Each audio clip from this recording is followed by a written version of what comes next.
Olá, meu nome é Delcimar Cunha, sou pedagoga, psicopedagoga e aconselhadora biográfica, e hoje é a nossa primeira edição do projeto Independência. E aí, para a gente começar esse projeto, eu convidei a Jana Giacomini e nós vamos falar sobre o processo de independência no primeiro setênio. Oi, Jana, tudo bem? Conta aí um pouquinho, quem é você? Oi, Del. Eu sou Janaína Giacomini, sou pedagoga com práticas ampliadas pela antroposofia, estudante de psicopedagogia, idealizadora de um espaço de bem-cuidar aqui em São José dos Campos para crianças pequeninas de 0 a 6 anos de idade. Então, só para a gente perceber que a Janaína, além de estudiosa, ela tem uma prática bem interessante com as crianças no primeiro setênio. E aí, Jana, para a gente começar essa conversa, eu fiquei pensando sobre os animais, né? Nós vamos ver qual é a correlação entre os animais, os bebês e os seres humanos, os nossos bebês humanos. Então, eu Ok. gosto muito de assistir documentários sobre a vida animal. E, por exemplo, a girafa, quando ela nasce, ela tem que logo ficar em pé. Né? Ela nasce, ela já fica em pé e logo ela tem que se colocar no mundo porque os predadores estão ali por perto. E isso é muito diferente do que acontece, por exemplo, com o leão. Ele tem muito mais tempo para poder ficar ali junto com a mamãe, né, com os outros leões. Esses dias eu estava assistindo um documentário sobre as focas e a foca, o tempo máximo que ela puder ficar com o bebê, ela fica e eles se reconhecem pelo olfato. E enquanto ela pode alimentar, ela está ali. Ela só se afasta do bebê quando ela tem que buscar comida. E aí, quando ela volta, a hora que ela chega, o bebê já a reconhece rapidinho, pelo olfato.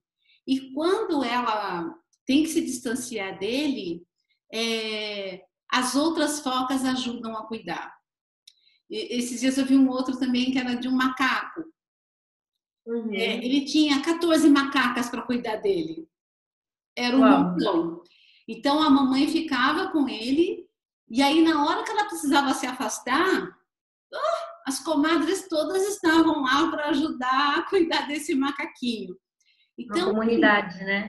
então para a gente ver que para esses animais, assim, são alguns exemplos, eles criam esse laço afetivo e pelos sentidos que eles criam isso, mas tem um tempo, eles têm um tempo, porque depois eles precisam explorar esse ambiente, eles precisam se locomover, eles vão descobrir qual é o local que oferece segurança ou não. E a mamãe e o papai também, eles têm um papel fundamental, né? Esses dias eu vi um pássaro, ele ia lá e pegava um bicho, assim, tipo escorpião, e aí ele tirava a cabeça para o filhotinho comer. Mas depois de um tempo, então ele matava, tirava a cabeça e o filhotinho comia. Depois de um tempo, ele não fazia mais isso, não. O filhote tinha que ir lá, matar o bicho, e comer com a cabeça, ou tirar a cabeça. Mas assim, que tem um tempo que eles ficam dependentes da mamãe, e depois esses filhotes precisam se adaptar ao ambiente, descobrir espaços, ou na água, ou no ar, ou na terra, ou nas árvores. Né? E aí eles passam por um processo de adaptação e eles precisam também desenvolver a resiliência, né? Porque o mundo das selvas, os predadores estão ali por perto, então ele precisa aprender a sobreviver nesse mundo. E aí, Jana, com a experiência que você tem com as crianças, como que a gente pode pensar isso com os bebês humanos? É interessante você contextualizar com o mundo animal, né, o reino animal, e trazer essa linha do tempo em relação ao processo de gestação, porque o processo gestacional de cada animal, incluindo aí do ser humano também, né, ele tem tempos diferentes. Uhum. E esses tempos é justamente o que auxilia na formação de um corpo físico mais pronto ou não após o nascimento. Então, a girafa, ela tem um condicionamento diferente do leão por conta do período da gestação, né? E assim a gente pode fazer essa analogia com outros animais, e até mesmo com o bebê humano, que é uma dos menores períodos gestacionais que existem, né? E como é um período pequeno, esse corpo ele não nasce pronto. Ele precisa de um período para poder ganhar o quê? Ganhar formas, ganhar novos elementos para deixar ele fortalecido e explorar esse mundo.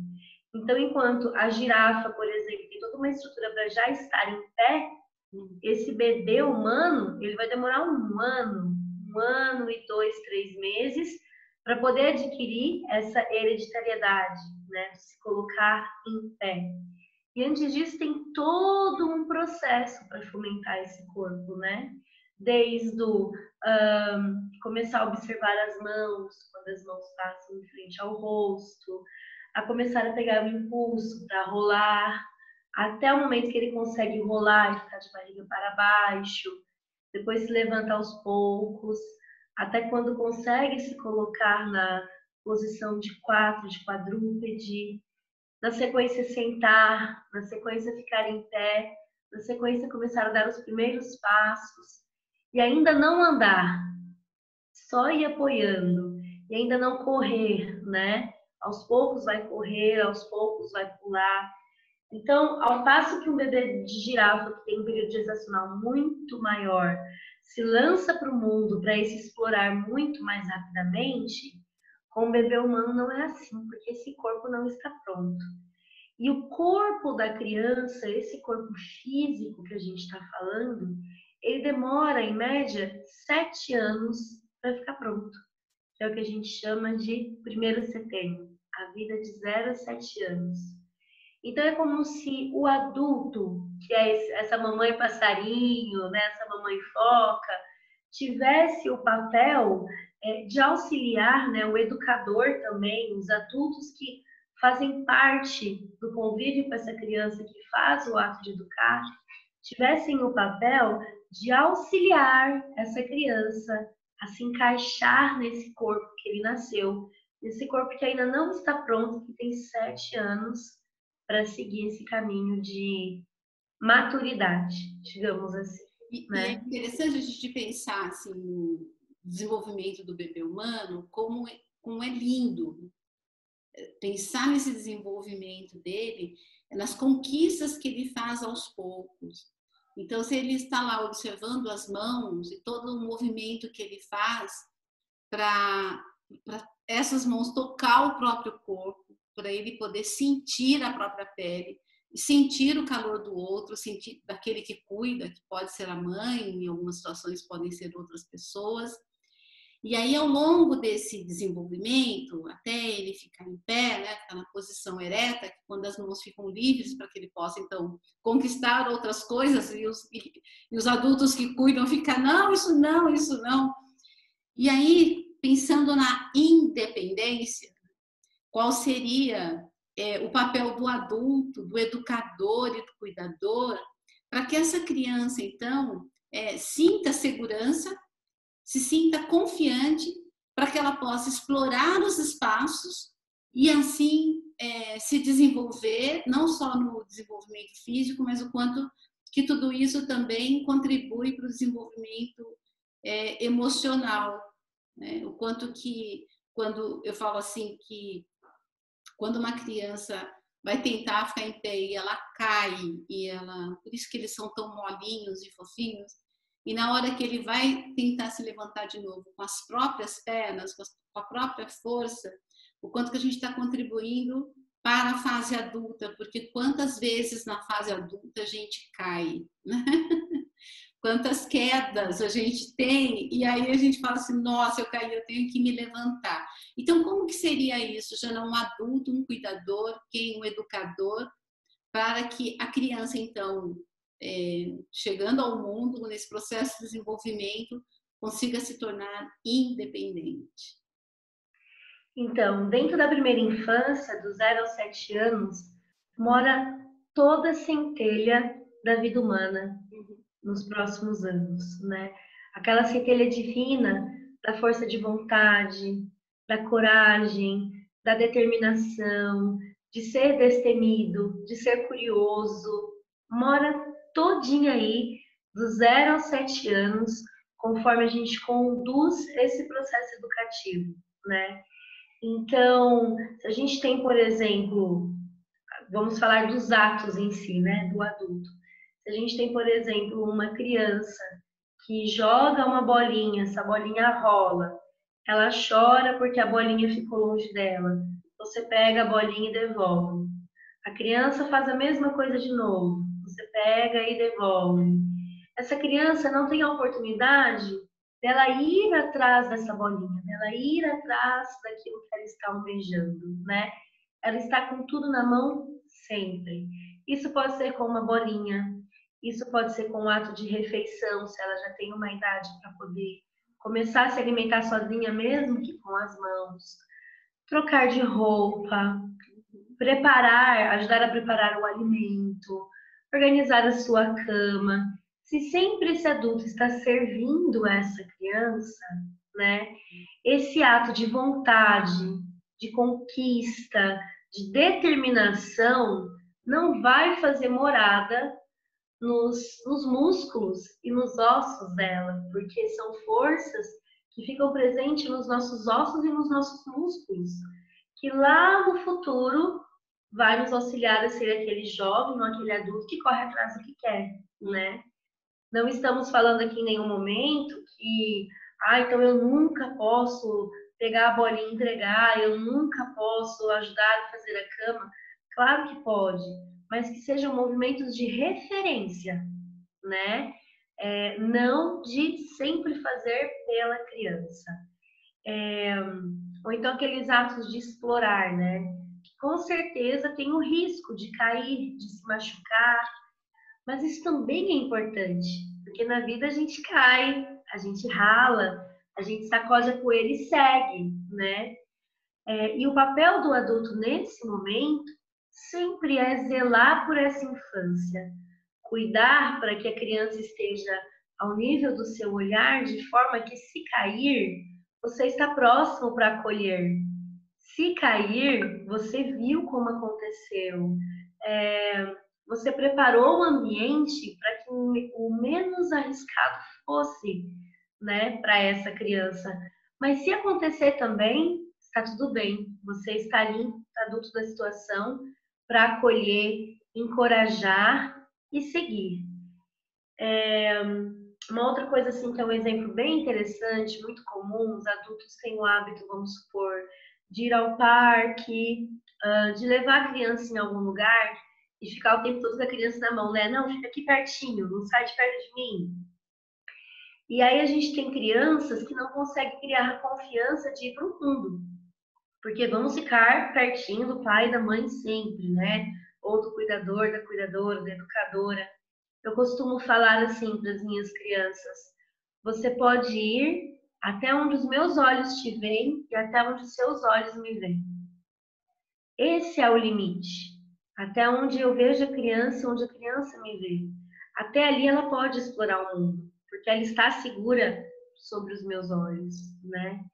Então essa condução, Delcimar, ela é muito amorosa, que a gente vai levando essa criança para o mundo com coragem, com determinação, com vontade, com engajamento, mas ao mesmo tempo sobre o olhar de um adulto presente, de um adulto consistente, apropriado do seu papel e da compreensão do quanto essas forças germinadoras são importantes para o desenvolvimento fisiológico, né, o desenvolvimento desse corpo que está em constituição, e emocional, que também está em constituição, né? Uma vez que essa criança chega a esse mundo, onde eu estou? Para que serve? Como que eu exploro? Como que eu descubro? O que é isso aqui que eu estou sentindo? É uma sensação, é um sentimento, é uma emoção? E aí? Então, eu fico pensando assim, olha, O adulto, ele pode se colocar à frente de uma situação porque a criança pode estar em perigo. Ele pode pensar que a criança vai correr algum risco e que aquilo não é seguro. Ou ele pode se colocar à frente, antecipando a ação da criança, temendo por coisas que não necessariamente vão acontecer, né? Então, isso pode fazer com que a criança se torne mais dependente desse adulto. E aí, assim, não, então eu vou tirar isso daqui, porque daí ele vai derrubar, e isso vai sujar, e isso vai quebrar, e isso tal. Então, eu posso antecipar a ação da criança, até pensando que vai sobrar mais coisas para fazer depois, né? E aí a criança não aprende a lidar com os riscos que determinadas situações possam oferecer. Claro que tudo isso dentro de uma questão de segurança. Nem com as frustrações, né? Ela não vai aprender a lidar com essas frustrações, mas também pode ter uma situação do adulto se colocar à frente por uma insegurança dele. Ou para Sempre diz mais respeito a esse adulto do que a essa criança, né? Para que ele também não tenha que dizer não para essa criança. Então, o quanto que essas situações, principalmente no primeiro setênio, quando o adulto é uma referência para ser imitada, né? E aí ele se coloca à frente e ele faz pela criança, mas ele não faz com a criança, porque, Jana, você poderia até dar alguns exemplos das experiências que você tem. Fazer pela criança é um tipo de ação, fazer com a criança é um pouquinho mais trabalhoso, né? É mais trabalhoso, é outra coisa. Cansa. Então, mas aí a gente tem na alimentação, como que seria o fazer pelo e fazer com? Então, é até uma terminologia que eu uso aqui com as minhas meninas, né, as minhas colaboradoras. É assim, uma educação processada, ou seja, que está pronta, ou a gente aplica uma educação com processos, ou seja, a gente constrói junto, a gente faz junto, né? Porque o processado, a criança chega e já está posto, ela só termina de completar uma etapa que já estava ali pronta, né? O processo quer fazer junto mesmo e ver todo o encaminhamento que aquilo se dá é uma outra questão. Não só por uma questão de material para a criança ajudar a organizar, até produzir, etc., como também por uma questão temporal. Então, um exemplo, aqui a gente tem horta. Para chegar o momento da colheita, vai um longo período. E antes dessa colheita, tem todo o processo que acontece.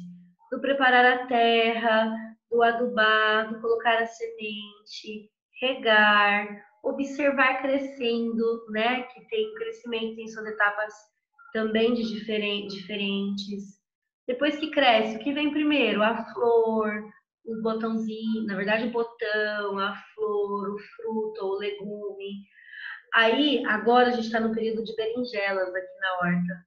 Eles veem as berinjelinhas, eles já querem pegar. Uhum. Porque tá pronto. Não, ela vai crescer muito mais ainda. Então, esperar esse tempo que cresce. Então, tem todo um trabalho, não só de preparo de material, preparo de passo a passo, né, entre adubar, plantar, regar, como de tempo, de observação. Na processada, as coisas são muito rápidas. Numa educação de processo, vai tempo, e com isso a gente trabalha a ansiedade, a gente trabalha a angústia, a gente trabalha a espera. Então, o ensino de processos, ele dá muito trabalho. Porém, ele também traz oportunidades singulares para o desvelar do mundo, para descobrir esse mundo com olhos mais encantados, que é o que a infância tanto precisa. E aí ouvindo você, fico pensando assim, as crianças, quando a gente para observar uma criança, o tempo dela é outro. Nós estamos ali com o cronômetro na mão o tempo todo, ou dentro da gente, né? Um ritmo acelerado. A criança, quando ela vai fazer alguma coisa, quando ela vai olhar essa horta, ver o processo de desenvolvimento dessas plantinhas e tudo mais, ela tem uma outra qualidade de observação. E aí, o adulto, quando ele vem com tudo que ele já construiu ao longo da biografia dele, ele pode, naquela história de se colocar à frente, ele pode atropelar o processo de desenvolvimento dessas crianças. E aí, isso tem possibilidade de trazer consequências para o desenvolvimento ao longo da biografia. Então, ela se despira um pouco também, né, Delcimar, desse sabidismo que o adulto tem, né? O tempo todo eu sei o que é melhor, eu sei como fazer, e também esperar a criança se colocar no processo de construir esse saber, né? Então, como que seria para um pai ou para uma mãe, logo quando a criança chega ao mundo, como seria a observação dele para que essa criança, então, fosse aos poucos construindo uma independência? Né? E é duro ouvir isso, porque teve todo um processo de gestação, tem um conjunto de expectativas dos pais em relação a essas crianças, e às vezes, mesmo que de forma inconsciente ou às vezes consciente, os adultos se organizam de uma forma que essa criança ela se torna cada vez mais dependente. Isso muitas vezes tem a ver com a história de cada um ali naquela relação, né? A gente vai ver ainda adultos que dependem muito da aprovação do outro, que depende muito do que o outro possa dizer ou orientar. Então, como que seria isso, Jana? A chegada, a gente ainda está lá na chegada do bebê, né? Naqueles primeiros movimentos, que dá muito trabalho para os pais, porque é amamentação, é banho, é um conjunto de coisas que acontece, mas como que os pais já podem começar a observar o comportamento do filho, o desenvolvimento do filho, a ponto de saber que tem coisas que o filho vai fazer sozinho e tem coisas que ele precisa da ajuda de um adulto. Primeiro, na minha visão, assim, é confiar um tanto quanto na autonomia que o ser humano ele pode adquirir, né, dentro das suas fases de desenvolvimento. Então, assim, se a gente tem um corpo físico pronto para poder realizar um movimento X, esse corpo vai realizar, né? O que acontece é que muitas vezes a gente quer acelerar etapas de desenvolvimento. E nesse papel de acelerar essas etapas de desenvolvimento, a criança às vezes não está com esse corpo pronto ainda, então ela não responde à sua expectativa enquanto adulto. Se você tem um corpo maduro para poder fazer X ação, esse corpo vai fazer. Um exemplo bem claro é o andar, que muitas vezes a gente coloca a criança antigamente isso era mais frequente, né? Nos andadores. Se a criança tem um corpo pronto para ficar em pé e andar, ela não vai precisar de um andador, né? Então, assim, o primeiro pedido é para esse adulto respirar, né? Se acalmar frente a esse novo que aparece. Compreendemos que é um novo, que é uma descoberta, a maternidade e a paternidade vão se desvelar diariamente, não só da criança que está na sua frente, mas também da sua criança. Né? Então, e acolher a sua criança interior e acolher a próxima criança, a sua criança filho, né? Observando, o tempo todo é observação, observação e observação. O máximo de silêncio e o máximo de observação que você puder fazer, porque essa criança, ela mostra até onde ela pode ir. E são fases que dão saltos muito rápidos, coisa de dias.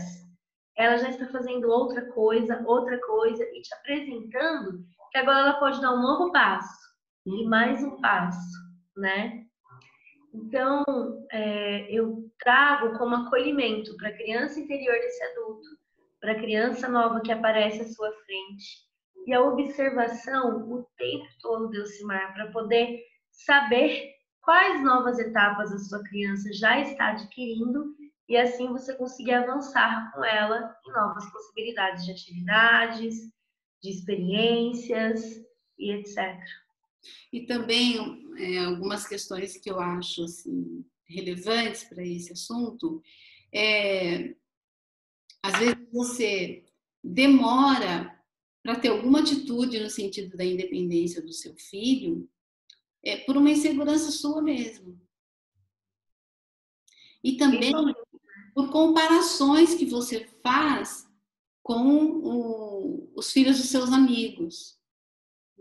Então, o que é que você ainda, quem está nos ouvindo, né, enquanto pai ou mãe, que você protela para que teu filho ou tua filha se tornem independentes, porque é uma insegurança sua. Porque você ainda precisa daquela criança numa determinada fase. É comum ouvir histórias assim: ah, eu não quero que você cresça. É muito comum. E aí, em nome do eu não quero que você cresça, o que eu faço para que você não cresça? Né? O que eu continuo a fazer para que você continue bebê dependente de mim? E aí, isso vai desde os primeiros passos. Né? Eu escuto assim, nossa, tem tantas... Até uma vida de adolescente, adulto, né? Isso vai pela vida, né, Dulcimar? Vai, tem consequências pela vida da pessoa. Sim, seríssimas, né? Seríssimas, porque se a gente pensa que o primeiro CTN é a base da construção, da confiança, da segurança, que ele é um ninho, né? A imagem que a gente faz do primeiro CTN é um ninho e que ele deve ser de acolhimento. Mas é um acolhimento, é um carinho, é um afeto, são os cuidados com o corpo físico, com a alimentação, com todos os ritmos, né? O ritmo do sono, mas também são momentos em que eu devo fazer intervenções em relação à educação dos filhos para que essas crianças tenham uma fluidez no desenvolvimento dela. E o quanto, né, Delcimar, esse ir para o mundo, essa criança poder ir para o mundo, também possibilita que esse adulto volte para o mundo. Uhum. Porque a maternidade, a paternidade, ela consome um adulto, né? E você acaba ficando dentro de um círculo, dentro de um ambiente que priva você de alguns movimentos da sua vida de adulto também. E pode gerar algumas doenças emocionais e etc., esse privar-se, né? Então, quanto essa criança ter a liberdade na sua ação, expressão, atuação enquanto indivíduo que é, porque esse adulto potencializou esse indivíduo, né? O quanto ela também promove a liberdade para esse adulto. Então, a gente tem aí dois seres em atos livres, podendo ser e se expressar-se dentro de si como indivíduos nesse movimento familiar. É libertador para todos os lados, né? Olha que imagem linda. Assim, eu te liberto e eu também me liberto. E aí, quando eu não consigo dar esse passo em direção a essa liberdade, dentro das características de cada fase da vida, no que é que eu me aprisiono? No que eu ainda mantenho? Tem aquela imagem, hoje ainda vejo pouco, mas aquelas cercas de arame farpados, né? Eu, quando criança, adorava passar por aquelas cercas, mas quando passava, agarrava na camiseta.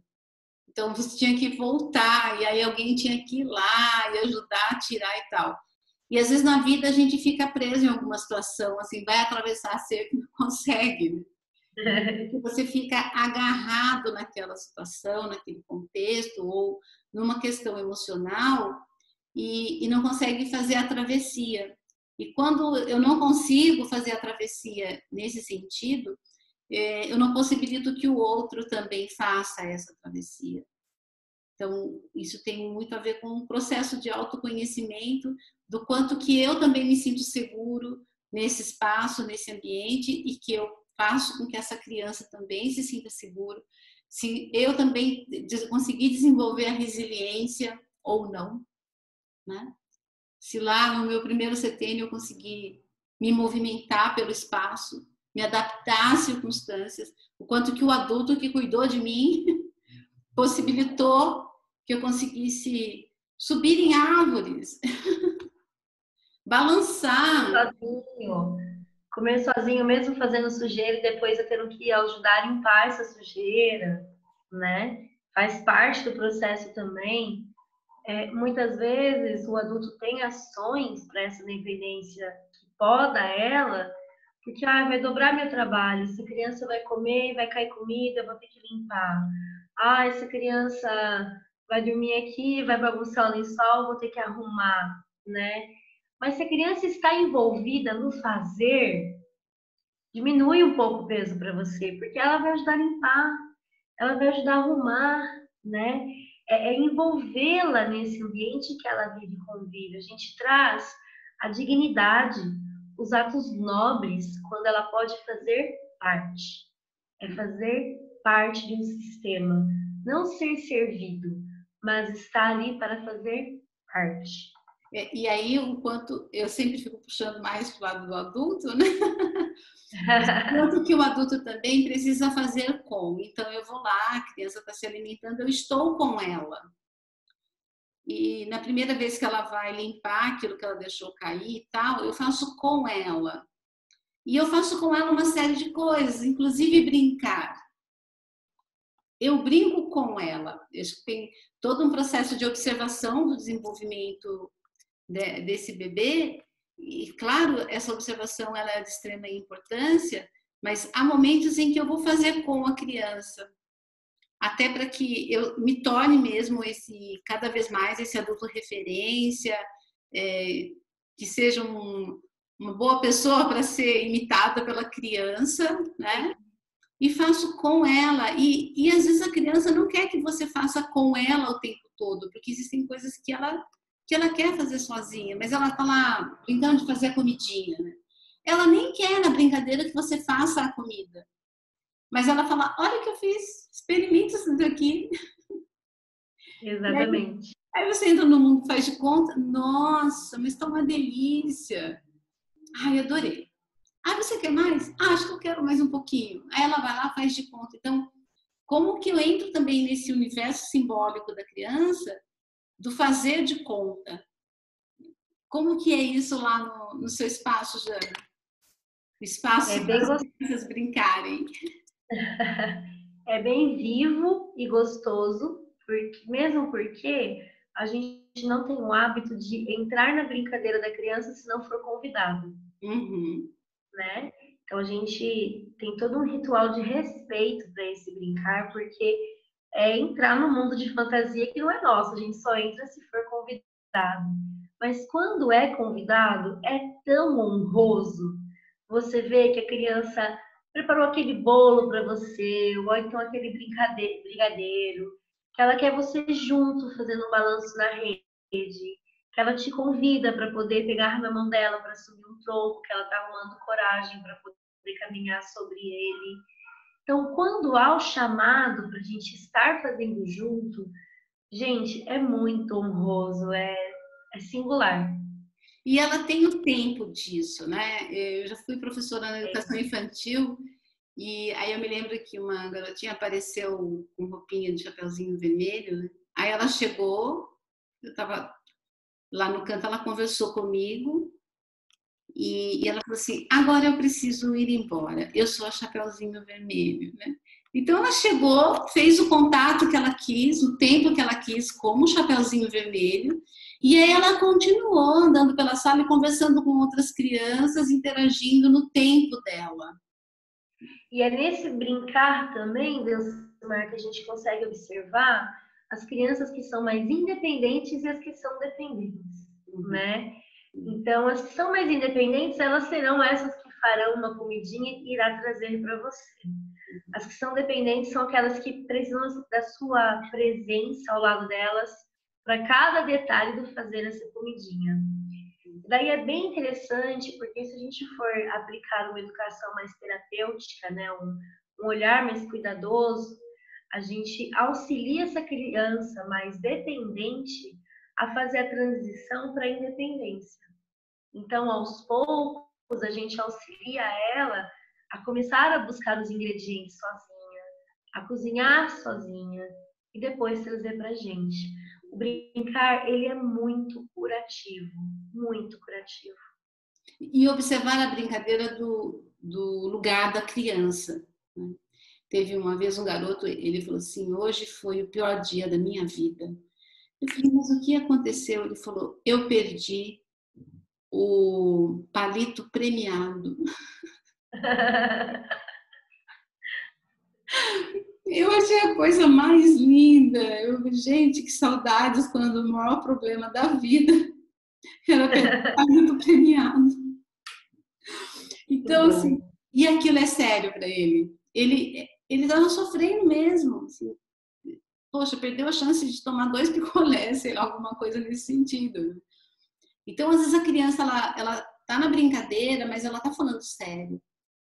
Ela tá expressando algo que é do sentir, que ela sente muito.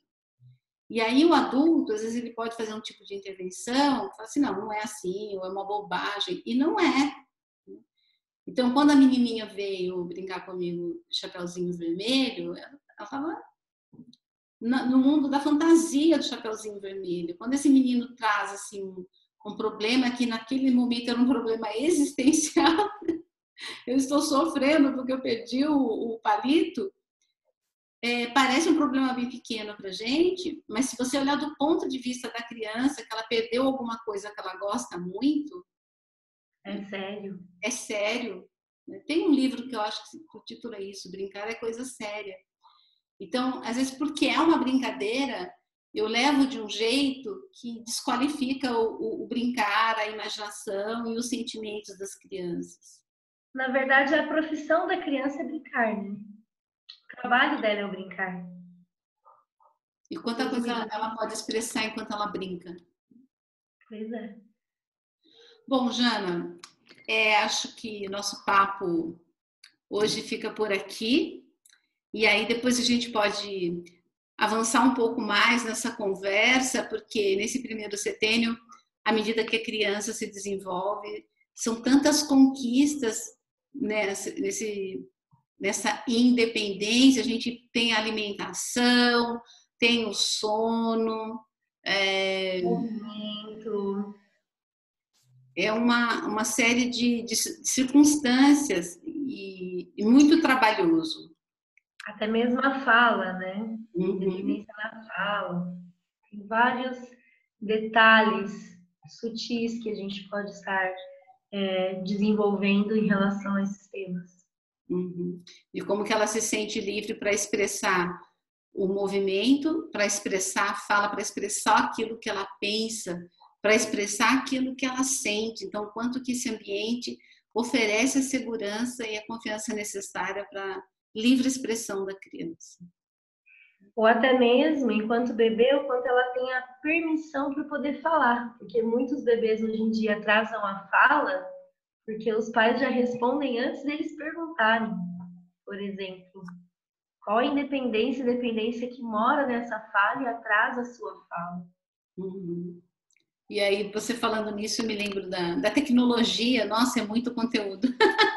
Tem uma coisa. Não é? Quantas vezes que a criança se dá pelos meios eletrônicos aí, televisão, tablet, smartphone, sei lá, tantas outras coisas aí. Então, eu quero te agradecer. E aí, em breve, a gente se vê de novo para conversar mais um pouco sobre as nossas crianças. Grata pelo convite, grata a todos que estão conosco e confiam tanto aí no nosso trabalho, né, na nossa linha de apoio ao desenvolvimento da infância. Sim, nós duas temos as nossas atuações ampliadas pela antroposofia. Obrigada, Jana. Até mais, Del. Até mais.